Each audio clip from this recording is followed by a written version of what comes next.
O Rafa, e o psicólogo, ele pode trabalhar na prevenção de violência obstétrica?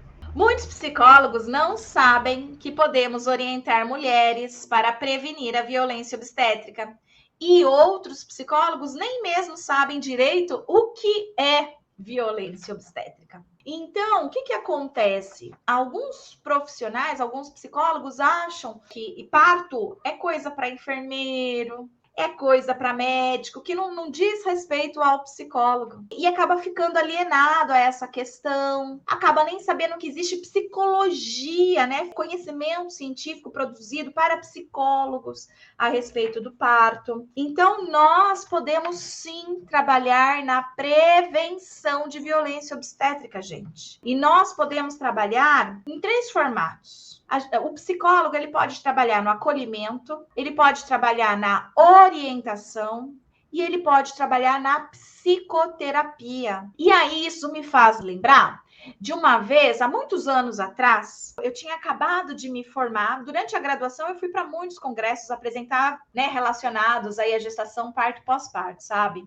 Então, quando eu terminei a minha graduação, logo lá no primeiro ano, eu já fui fazer mestrado e continuava, né, empolgada, igual eu hoje, né, para falar dessas questões. Eu me empolgo muito para falar sobre as questões da psicologia, né, de gestação, parto e pós-parto. E eu discutindo com as minhas amigas a importância do parto normal para a saúde mental da mulher, para a saúde mental do bebê. Tá? Então eu estava ali conversando com elas dessa importância, mostrando para elas também o quanto que é ruim uma cesárea desnecessária. Gente, a cesárea ela é muito importante, graças a Deus o homem inventou, salva vidas. Mas o problema está em fazer cesárea como procedimento padrão. Tem hospitais que mais de 80% dos partos que acontecem lá são cesáreas. Então, claro que são cirurgias totalmente desnecessárias, sem evidências científicas, apenas para a comodidade do hospital e do médico, de ter a ordem fluindo no ambiente, né? O horário, eu sei que no dia tal, horário tal, eu vou fazer, vou receber um bebê e tal. Então, mantém a ordem do local, mas não respeita a saúde e saúde mental da mãe e do bebê. E aí, então, o que aconteceu? Eu comecei a falar para elas sobre isso, e elas nem eram mães, né? E só uma delas se tornou mãe hoje, tá? Mas a outra não. Mas o fato é que elas ficavam assim, tirando sarro de mim do que eu estava falando, né? Então, elas ficavam falando, você fala isso? Porque você não teve parto ainda. Eu já tive colegas que tiveram, já tive familiares que tiveram e sofreram muito e tal. Então tem que ser cesárea sim, né? Você fala isso por causa disso, daquilo. Então, e eram 2 psicólogas, tá? Uma já formada há muito mais tempo e outra formada praticamente comigo ali também. 2 psicólogas sem conhecimento nenhum de psicologia do parto, falando coisas que o senso comum fala, porque o senso comum fala isso, né? As pessoas, a tia, a avó, a vizinha, falam. Só que um profissional falar isso é ruim. Um profissional falar isso é assinar, né, publicamente, que não sabe nada sobre aquele assunto e está agindo baseado em crenças populares e não em evidências científicas e não numa psicologia, numa ciência, né, que estuda essa área. Então, assim, existem muitos psicólogos, mas muitos psicólogos mesmos, tá? Talvez você que está assistindo agora aí essa live possa ser também um desses psicólogos que não compreendem a psicologia do parto e tá tudo bem, né? Você não tem culpa porque não te ensinaram isso na faculdade. O problema está em vocês receber aqui o conteúdo e informação e ainda assim pensar ao contrário, né? E ir a público, né? E trabalhar dentro da clínica e do hospital de forma contrária ao que as evidências científicas mostram. Então, quando eu trago para você agora a informação de que existe evidências científicas, que existe uma ciência, uma psicologia do parto, uma psicologia perinatal, aí é sua responsabilidade, então, buscar mais informações, né? Para a partir de agora poder atuar de uma forma mais ética, né? Baseada em conhecimento científico mesmo. Nós, enquanto psicólogos, podemos prevenir a violência obstétrica até numa técnica que nós temos chamada pré-natal psicológico. Dentro da técnica que nós, psicólogos perinatais, podemos utilizar, existe uma que é levar orientação para os nossos clientes, tá? E a gente costuma fazer em 6 encontros, né? Cada um com uma temática diferente para levar orientação, informação, para diminuir a ansiedade, estresse, né? Desses nossos clientes aí nesse período perinatal.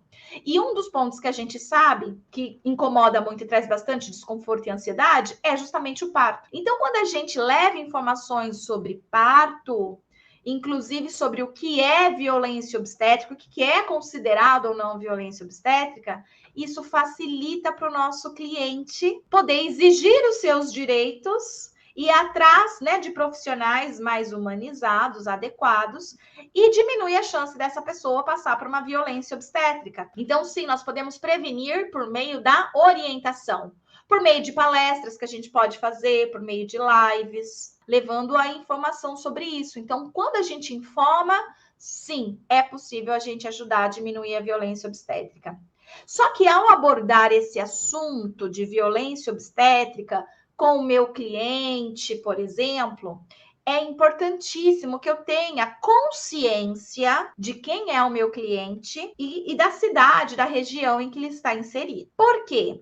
Vamos supor que você é uma psicóloga da saúde pública que atende uma mulher que vai ter o bebê lá naquela única maternidade pública da sua cidade. Então, precisa ter cuidado porque tem coisas que você vai falar para ajudar a evitar a violência obstétrica que ela possa sentir, mas tem coisas que não é possível. Vou dar um exemplo de 10 anos atrás, quando eu oferecia estágios para os meus alunos de pré-natal psicológico. Então, eles iam nas unidades básicas de saúde e faziam pré-natal psicológico com grupos de gestantes das unidades básicas de saúde. E o que a gente identificou lá naquela cidade, naquela época, 10 anos atrás? Que os médicos não eram humanizados, eles trabalhavam bastante sem evidências científicas na hora do parto, e mais ainda, era negado para elas naquela época um direito por lei de ter um acompanhante. Então, eles impediam, eles falavam, não, você não pode ter acompanhante aqui, né? Tem que entrar sozinha e tudo mais. E aí, o que aconteceu? Eu, quando percebi isso, rapidamente pedi para as minhas estagiárias, durante, né, o atendimento com essas gestantes nas unidades básicas de saúde, que elas orientassem essas mulheres a respeito da lei do acompanhante e pedi para que entregassem para ela a lei.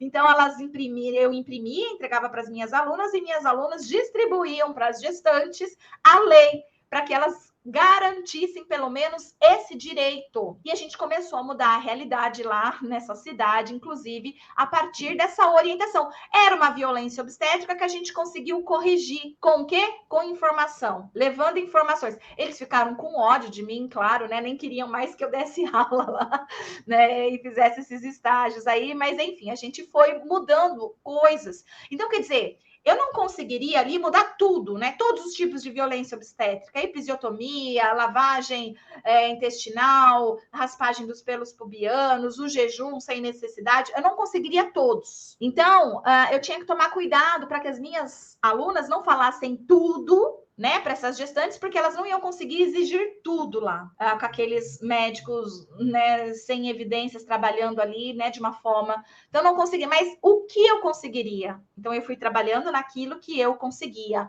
aos poucos. Então, a gente tem que tomar cuidado quando nós vamos levar informações sobre violência obstétrica para nossa cliente. É uma mulher que tem condições financeiras de trocar o médico? Ela não está, por exemplo, no serviço público de saúde, ela paga um plano médico e ela tem a chance de escolher um médico que é humanizado e um médico que não é humanizado, e os medos dela são de sofrer violência obstétrica. Eu consigo, então, levar informação para ela, dizendo, olha, esse seu médico, ele faz mais cesárea ou mais parto normal?